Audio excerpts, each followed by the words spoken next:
I'm going to listen to Dion Leviathan even. Difficult to say that. It is a strange old beast, but a lovely beast. I don't know what you'd call it really. There's a bit of folk, a bit of classical, soundtracks it could be. It's just a sort of little corner of music that I absolutely adore, but I don't get to listen to very often because there just doesn't seem to be too much about. Not a massive classical fan, but every note just seems to be in the right place, and it's a 9 out of 10. Dig it out, you might enjoy this. Track 1, intro. It's a good sign of what's to come. It's not normal, but it is fantastic. It's chamber music, I guess, for a modern era. There's electronic bits going on there. It's certainly not classical in a traditional sense, but it's atmospheric. It takes you to a whole new world already, even in that first minute track. And just build up to some great stuff to come, including, let's talk about it while it's on track 2, oh god, Rhododendron Part 4, which is, you know, going into a whole new world again. It's carnival from the 1800s, or it's beautiful. Every note is in the right place, and it just can do nothing else but lift your spirits, and I'm a big fan. So track 1 I'm going to give an 8 out of 10, and this second track I'm going to give a 9 out of 10. Track 3, Figurine. It's music that could never be made by AI, although it sort of sounds like it could be made by AI. There's just too much emotion in it that a machine could never make. It could be made by an alien. You know, it could be sort of, as long as there's thinking behind it, even if it was alien, because it's not quite straightforward. There's something a little bit different about it. It takes unexpected turns that you don't expect, but it just makes you feel good.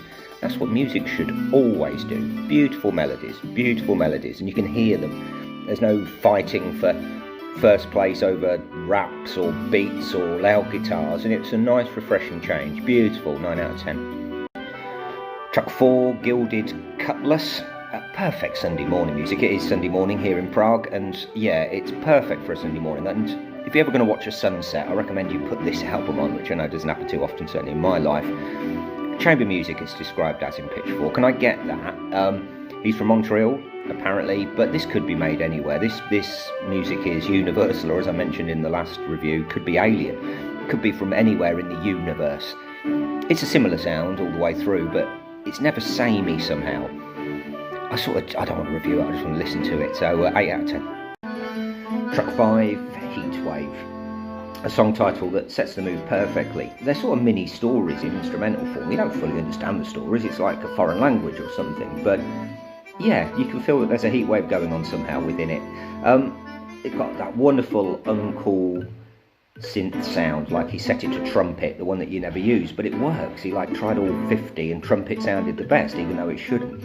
Layered to perfection, the way things build and come in, just hits me personally, emotionally, really, really well. Great musicianship as well, what playing. Just music to make you glad you're alive, really, and I'm glad I am, and I'm glad I'm listening to this, 9 out of 10. Track 6, The President Has Been Shot. Just, let's be clear, the President has not been shot. More instrumental storytelling, you know, the drama, the panic, as if the President has been shot. You feel it. Once you read the title, you can sort of see what he's trying to purvey, and he purveys it perfectly. It's probably the most complex and classical piece to date. It reminds me of John Stevens' BQE, that sort of build and build and build, and it's a favourite of mine. I mean, I like classical more than I give myself credit for. Classical scares me a bit. It's just too big. There's so much history. I sort of don't know where to start. I gave up a year of my life for jazz in 2011, and I'm really glad I did. I probably need to do the same for classical. But when classical hits me, it hits me in the chest, and it hits hard, and this hits hard, and it's a 10 out of 10. Track 7, Collar. Step backs a little bit and goes a little bit more mellow, and you really feel the chamber music element in this. You know, stick a techno beat behind that, or Chemical Brothers' Big Bang beat, and you've got a hit, I reckon. It so engages. I'm sorry, I'm not writing anything down, I'm just listening to it. 9 out of 10. Track 8, Climbing the Overhang. Probably the most confusing melody so far. It's compared with what's been before anyway. It's all got a jazzy feel. It feels like it could be something from a 70s cop show, something like Hill Street Blues, that kind of sound, but it's still well within the boundaries of this album, and that's a very good thing. 8 out of 10.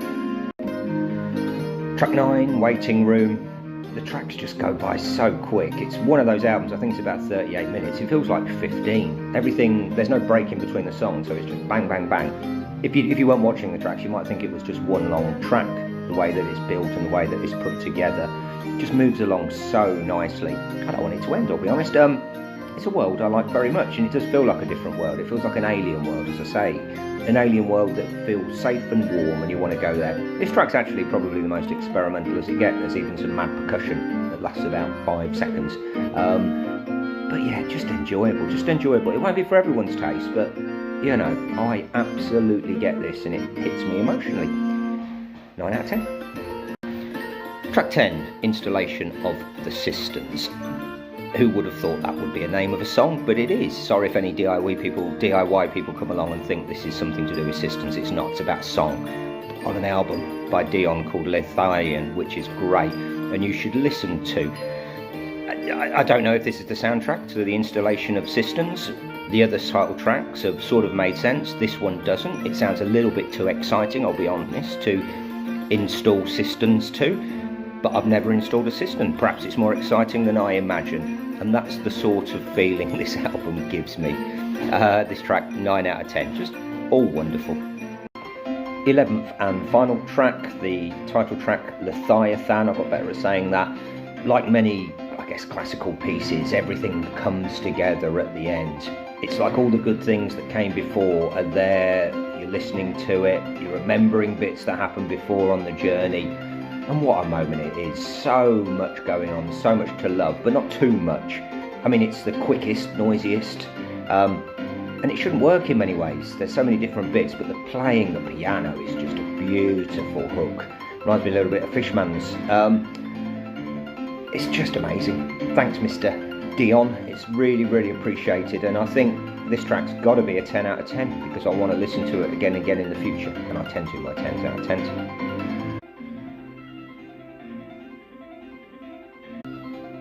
Sorry about that last bit, pressed the wrong button.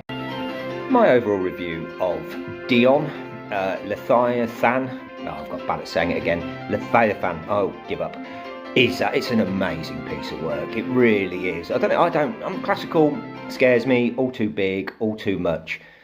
And it's not really classical, it could be a soundtrack, it could be a few things, but whatever it is, it's just beautiful on the ears, especially on a wonderful Sunday morning that I'm having here, where the sun's out and everything's good in the world. Brilliant soundtrack to life.